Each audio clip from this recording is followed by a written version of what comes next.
Jemila ma'am, நிகழ்ச்சி நான் உங்ககிட்ட இருந்தே தொடங்குறேன்.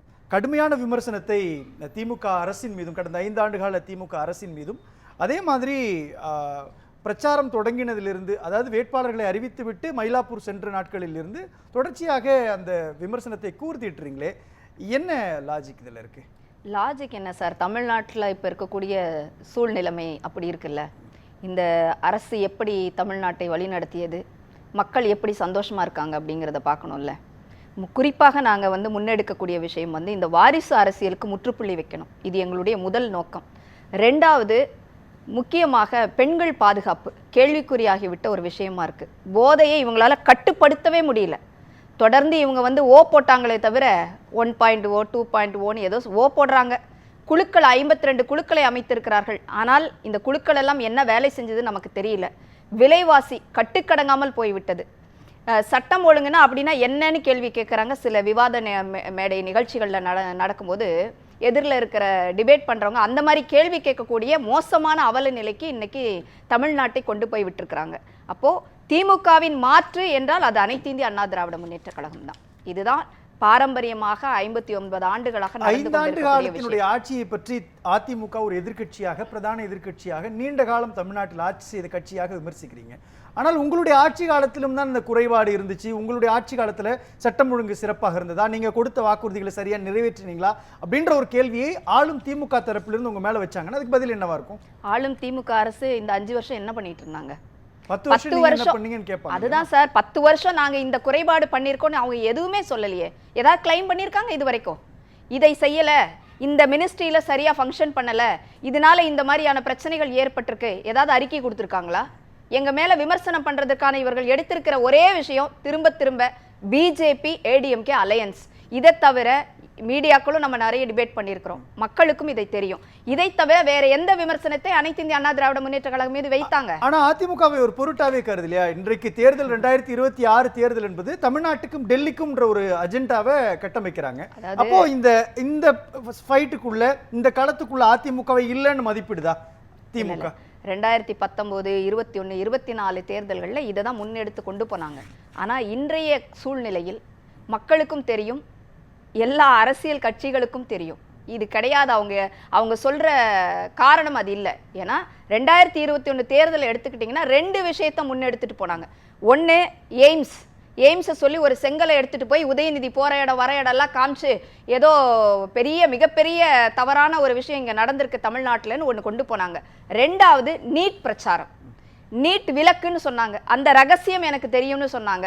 அந்த ரகசியத்தை இதுவரைக்கும் சொல்லல. கடைசியா எங்க பொதுச் செயலாளர் அவர்கள் சொன்ன மாதிரி இது கோர்ட்ல இருக்கின்ற ரகசியத்தை தான் கடைசியா கண்டுபிடிச்சிருக்கிறது இந்த திமுக அரசு.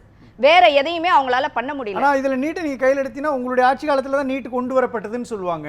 இல்ல, அப்ப பாஜக கூட நீங்க இருக்கிறீங்களே, நீட்டு விலக்குக்காக நீங்க அவங்களை எதிர்த்து பேச வேண்டியதானே?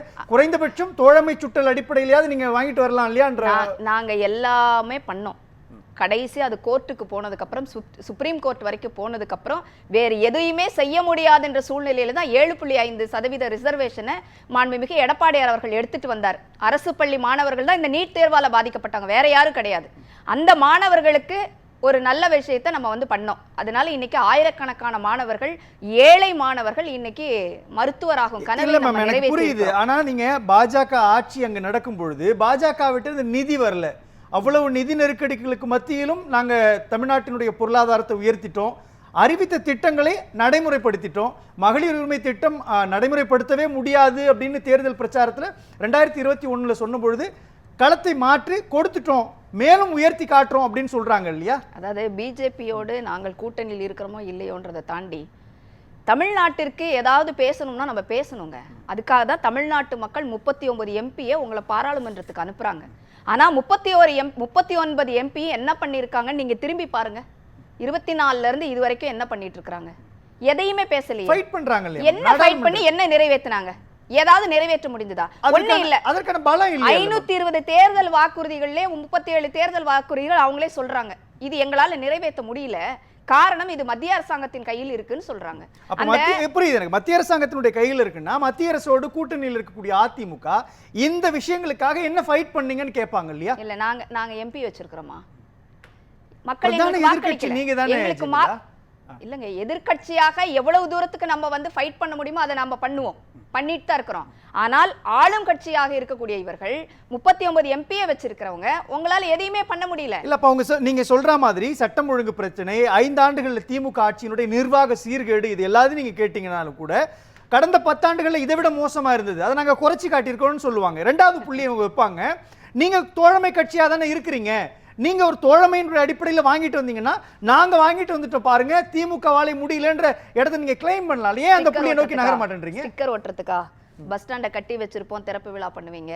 காலேஜ் எல்லாம் கட்டி முடிச்சிருப்போம், காலேஜை ஓபன் பண்ணி நாங்க தான் பண்ணோம்னு சொல்வீங்க. அது மாதிரி இன்னும் இதுக்கும் ஸ்டிக்கர் ஒட்டணும்னு நீங்க சொல்றீங்களா? ஸ்டிக்கர் ஒட்டிட்டு மேம் இல்ல நீங்க பாஜக கூட எங்களால முடிந்ததுன்னா நாங்க அதை பண்ணிருப்போம் நிச்சயமா. நாங்க ஆளும் கட்சியாகவே இல்ல, ஆளும் கட்சியா இல்லாத ஒருத்தரை பார்த்து திரும்ப திரும்ப நாங்கள் ஆளும் கட்சியா இருந்தாலும் எங்களை தான் கொஸ்டின் பண்ணுவீங்க, எதிர்க்கட்சியா இருந்தாலும் எங்களை தான் கேள்வி எழுப்புவீங்க. நெருக்கடி கூட்டணிக்குள்ள தான இருக்கு ஜெமீலா. ரொம்ப சிம்பிளான கேள்வி ஜெமீலா, ஒண்ணும் இல்ல, தமிழ்நாட்டுக்கான நிதி வரணும், கல்விக்கான நிதியை ஒதுக்குறப்போ நீங்க இந்த திட்டத்தை ஏத்துக்கிட்டாதான் கொடுக்கணும் அப்படின்ற ஒரு விஷயத்தை மத்திய அரசு தர்மேந்திர பிரதான் முன்வைக்கிறார், மத்திய அமைச்சர். அப்படின்றப்போ அதற்கு எதிராக கூட அதிமுக கேள்வி கேட்கல அப்படின்றத தமிழ்நாட்டு மக்கள் என்னன்னு பார்ப்பாங்க. அதாவது கொரோனா காலகட்டத்தில் கூட இங்கே எந்த வருமானமும் இல்லாத சூழ்நிலையிலும் கூட இந்த தமிழகத்தில் மிகச்சிறப்பான ஆட்சியை எடப்பாடியார் கொடுத்தார். நிதி நிலைமையை பொறுத்த வரைக்கும் மத்திய அரசாங்கத்தோடு கொஞ்சமேனும் இணக்கமான சூழலை கடைபிடிக்கணும். இணக்கமே இல்லாம எங்களுக்கு நிதி வரலன்றது இல்ல. நிதி வர்றது யாரு? உங்க வீட்டு சொத்தை எதையாவது எடுத்து வாங்கிக்க போறீங்களா, இல்ல பக்கத்து வீட்டுக்காரங்க சண்டை கிடையாது. தமிழக மக்களுக்கு தேவையான உரிமைகளை பெறுவதற்கு நீங்கள் மத்திய அரசாங்கத்தோடு இணக்கமாகத்தான் இருக்க வேண்டும். சில சூழ்நிலைகள்ல நீங்க எதையுமே பண்ணாம உங்க குடும்பத்தை பத்தி மட்டுமே சிந்தனை பண்ணிட்டு இருந்தா எப்படி? 37 நான் ஒரு கருத்து சொல்ல வந்திருந்தேன், 37 வாக்குறுதிகளை உங்களால நிறைவேற்ற முடியல, அது மத்திய அரசாங்கம் தான் காரணமா இருக்குது அப்படின்னு சொன்னா, மத்திய அரசாங்கத்தோட கேட்டுல நீங்க வாக்குறுதியை கொடுக்கணும். மக்களை யாரை வச்சு எதை வச்சு ஏமாத்துறீங்க? அப்போ உங்களால நிறைவேற்ற முடியாமல் போனால் அதற்கு மத்திய அரசாங்கம் காரணம். சரி, அந்த 37 வாக்குறுதியை விட்டுருங்க, மீதி வாக்குறுதிக்கு யார் பதில் சொல்றது? வெறும் 12% வாக்குறுதிகளை மட்டும் நிறைவேற்றி விட்டு இப்ப மறுபடியும் 525 வாக்குறுதியை நீங்க கொடுக்குறீங்க அப்படின்னா மக்கள் வந்து உங்களை பார்த்துட்டு ஆமா ஆமா இவர் திரும்பி பண்ணிடுவாரு நம்ப போறாங்களா? இல்ல ஒரு எதிர்க்கட்சியாக நிறைய விமர்சனம் வைக்கலாம் மேம். ஆனால் தேர்தல் வாக்குறுதி சொல்லும் பொழுது நீங்க ஃப்ரிட்ஜ்னு சொன்னீங்கன்னா அவங்க எக்ஸ்ட்ரா 8000 கூப்பன் சொல்லி உங்களை ஓவர்டேக் பண்றாங்க இல்லையா? எப்படி அது 10,000 ரூபாய் நாங்க கொடுக்குறோம் பிளஸ் ஃப்ரிட்ஜ் நீங்க பாப்பீங்களா? 8000 ரூபாயை பெருசா பாக்குறீங்களா? 8 பெருசா 10 பெருசா பிளஸ் ஃப்ரிட்ஜ் பெருசா?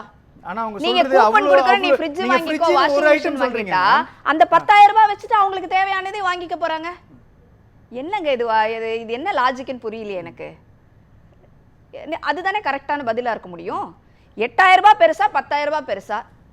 நாங்க வந்து ஃப்ரிட்ஜ் கொடுக்கல, ரைட்டு, ஃப்ரிட்ஜ் கொடுக்கல, ஆனா 8000 வச்சு வேற என்ன பண்ண முடியும்? அதை விட 2000 ரூபாய் அதிகமா நான் கேக்குறேன். நீங்க போட்டி போடுங்க, விமர்சனம் பண்ணுங்க, ஆனால் இந்த புள்ளிகள் எல்லாம் திமுக பின்னடைவை சந்திச்சிருக்குன்னு உங்களால சொல்ல முடியுமா? எல்லா இடத்துலயும் சொல்ல முடியும். நான் தான் ஆரம்பிக்கும் போதே சொன்னேன். நான் நீங்க போதை பழக்கத்தை எடுத்துக்கோங்க, பெண் குழந்தைகள் பாதுகாப்பு எடுத்துக்கோங்க, பெண்கள் பாதுகாப்பு எடுத்துக்கோங்க, வேலை வாய்ப்பை எடுத்துக்கோங்க, விலைவாசி ஏற்றத்தை எடுத்துக்கோங்க, சொன்ன வாக்குறுதிகளை நிறைவேற்றாததை எடுத்துக்கோங்க. அது கருத்துல கொண்டு வரணுமா வேண்டாமா? நீங்க சொல்றீங்க பெண் குழந்தைகளுடைய பாதுகாப்பு அதிமுக ஆட்சி காலத்துல எப்படி இருந்தது? எத்தனை % இருந்தது?